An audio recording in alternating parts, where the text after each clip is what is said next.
Okay, so today I'm going to share a video with you on how you can use dream analysis to begin to connect with the subconscious mind. First and foremost, I would strongly suggest, if you remember your dreams, if you wake up and remember your dream, that is not a coincidence. So I would strongly suggest, as soon as you wake up, taking note of absolutely everything that you can remember, whether that's writing it down or putting it in your notes in your phone. And I mean everything: the people, the places, the conversations, the imagery, the colours, anything that seems really significant. Even if your logical mind thinks like that's not making a lot of sense, or I don't know, I can just remember there being a tree, then write down tree, whatever. Get, first and foremost, as soon as you wake up, like the longer you leave it, like the more you're in waking state, the less connected you are to that dream, So like I said, having a dream journal or putting it in the notes in your phone as soon as you wake up is really, really important, so that you can unravel it as time goes on, or you can meditate on it, or you can self-reflect on it. But like I said, the longer you're awake, the more likely you are to become consumed with waking state and forget all of the messages or images. Although sometimes I have actually, on the rare occasion, been going about my day and my dreams come back into my mind, and that's obviously where it's been very important. But to make the most out of this, keep a dream journal. Second point of how you can start to use dream analysis to connect to the subconscious. So often when you are experiencing night terrors or bad dreams or nightmares, what you have to understand is the physical body and your conscious mind is sometimes unable to process what the painful experiences that you've been going through in the waking state. So that's often why you'll have bad dreams. Like when I was suffering from CPTSD and mental health, I literally would have the most severe night terrors and bad dreams, like consistently, night after night after night. And that was like the body mind's way of being able to process some of that stuff. So being aware of like what goes on in those dreams is stuff that maybe you're unaware of how painful that is for you, or it is just having that awareness of, I'm processing in dream state, that's what's going on, it's a night terror. You can take a look at the theme of the dream, the people that are in the dream. Sometimes it's very coded, this is the subconscious mind we're talking about, it's not black and white. So sometimes the people in the dream that it will show you won't be what's relevant, it will be the theme of the nightmare or the theme of the night terror. And night terrors, they're really scary when you're in them, and you can not make no sense of it, but by actually just writing it all down, you kind of get a deeper understanding of what you're trying to process at the moment, and how that has actually affected you. You can find more compassion for yourself by understanding how those events are affecting your day-to-day life. Not be scared, because there can be an element of like, oh my God, that was so scary. Like, it's just like enabling you to process things.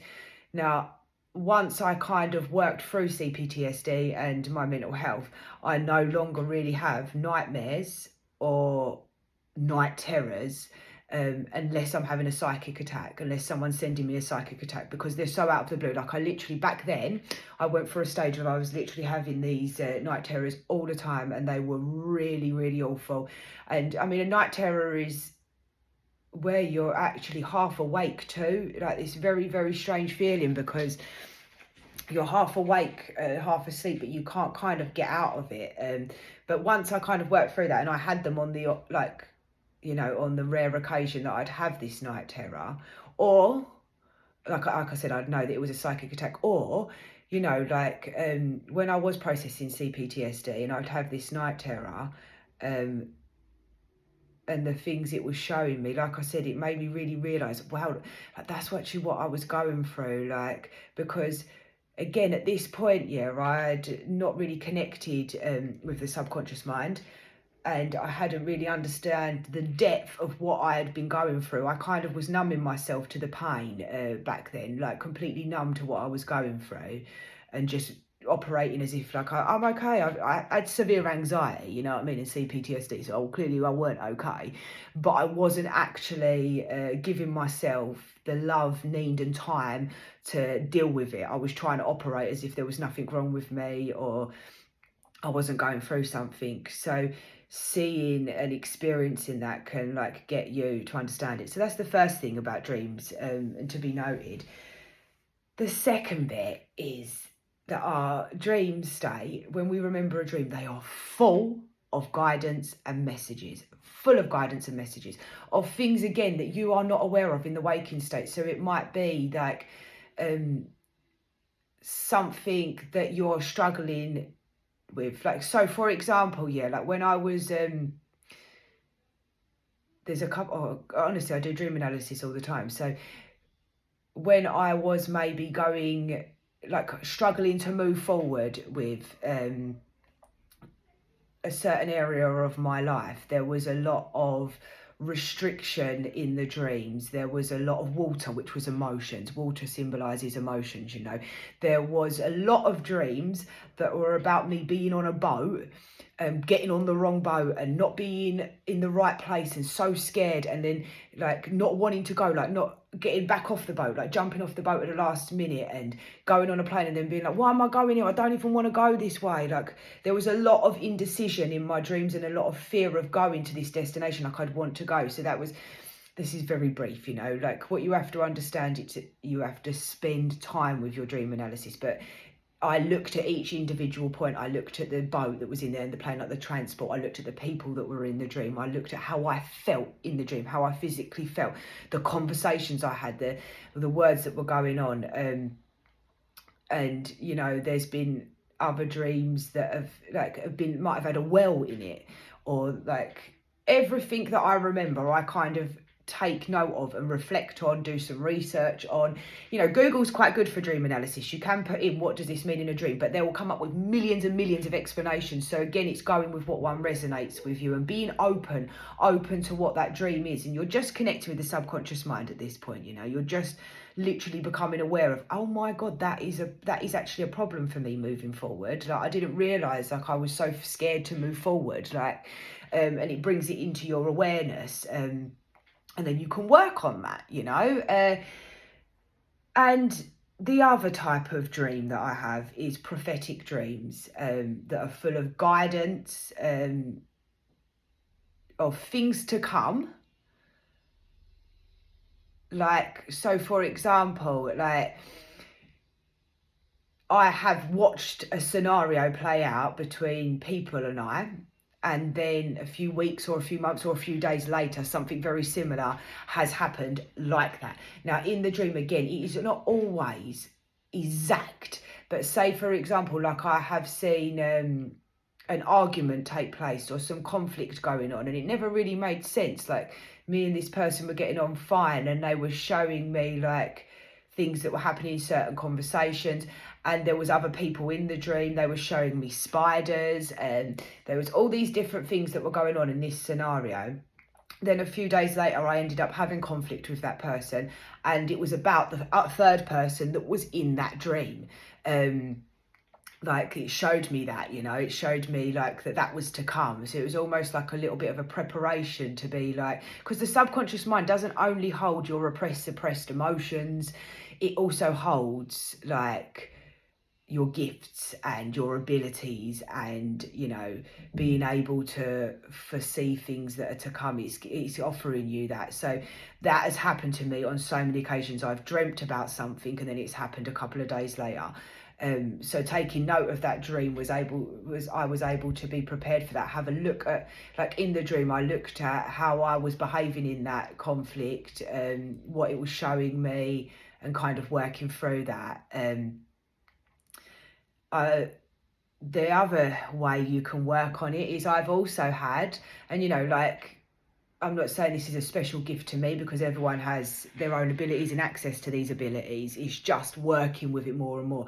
But I've definitely have psychic dreams. So I will dream about someone in particular. And I've got to a place where I've been doing dream analysis for so long that I know the difference between, oh, okay, this is something I'm not processing, this is something that I'm repressing, this is intuitive guidance, this is a psychic message, this is about someone else. So the other form of dream that I get is that I dream about someone else going through something or experiencing something, or like there might not be details, I just might be dreaming about connecting with them a lot, like having conversations or seeing them, or just little snapshots of things playing out in their life.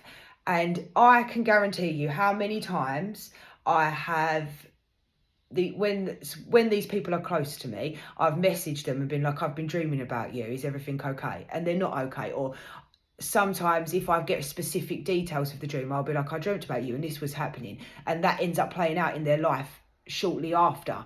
So it's that I'm able to kind of give them some future insight into what's to come, or just share some compassion and love with them, because I know that that's something that they're going through, and that's part of one of my gifts, that I have kind of, the psychic abilities and the intuitiveness and that stuff I've tapped into through the subconscious mind. I didn't know that I was capable of doing that years ago, like when I first started connecting. I just trust it now and be like, oh, okay, I've been seeing you a lot in my dreams, is everything okay? And sometimes I will say to people, I've had a dream about you. Other times I will just reach out to them and be like, how's things? And, 9 times out of 10, it means that they're, because we kind of visit each other in the astral realm too. Like you can go and visit in the dream state, you can go and visit people and have those conversations with your astral body, and to be like, maybe your friend needs you, or like maybe you need your friend and you go and visit and connect with each other, or maybe there's conversations that you haven't been able to have in your waking state that you have in the dream state. It's so vast and we could go really deep with this, but I'm trying to keep this quite basic just to give you some ways of how this can help you to connect with your subconscious mind. So yeah, like receiving that. I've also had prophetic dreams where, like, many times I've seen it very clearly, a whole scenario play out, and months later it has happened. So that's definitely it. And like I was saying to you, lastly, the point is that spirit and other people can visit us, like people that are alive or people that are dead, their astral body, they can visit us, and that's how you can have healing conversations sometimes, that will bring you closure, or will give you further insight into what you need in the waking state to move forward, or will give you a deeper connection, or will help you understand a little bit more on your behaviors. So this is a really weird thing that's very fresh actually that happened with me, and it only happened last night. I had a dream, loads of stuff was going on last night. I've still got to do some analysis on this dream, but there was a particular person who's passed away, and he visited me in my dream. He just popped out of nowhere, and he was like, Laura, how are you? And he just gave me a big hug, and his energy was nice and it was really loving, and he felt good, like he felt like he was in a good place. We didn't have a lot to converse about, and I didn't really think it was that relevant, it was just like, oh, what's he doing in my dream? That's random. Then when I woke up this morning, I see on Facebook it's actually his birthday today, and that was like, oh, that's nice. So I'm not sure why he visited me yet. I also do have that connection with spirit, so when people have passed away I can communicate with them, and if it's their birthdays, or sometimes spirit don't give you, like if they want you to provide a message, they come and visit you. So maybe I am meant to share this with his family and friends, to be like, he's all good, like you're remembering him on this day and he's sweet, like he felt really, really nice. So sometimes spirit can be quite demanding, they'll be like, whoa, come in, like if this is in waking state too, they can come in with a message and be like, you need to do this, and I'm like, whoa, chill, like but that is also another thing that can go on in your dream state, and helping you to just connect to your gifts. That's what I mean. This is a gift of mine. I find that a gift, that I am able to connect with that person. So yeah, like just to recap really, like by keeping a dream journal and unraveling your dreams, you start to be able to connect with what you're trying to process, what sort of stuff you're repressing, the things that you're unaware of. Sometimes as well, when you are doing dream analysis and you watch out scenarios going on, it can give you an insight into the pattern or cycle that you're trying to break at the moment, or pattern or cycle that you are stuck in.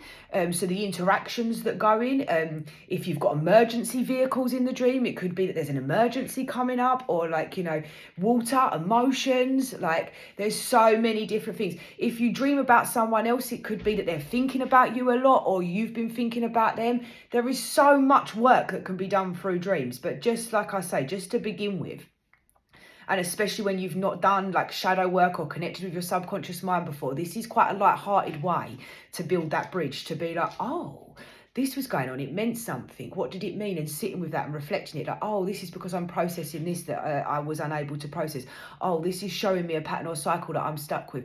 Oh, this is showing me an area of life that I'm going to be working on soon. This is going to show me something that's going to come into my life very soon, or I'm going to experience, to give me a bit of like a heads up.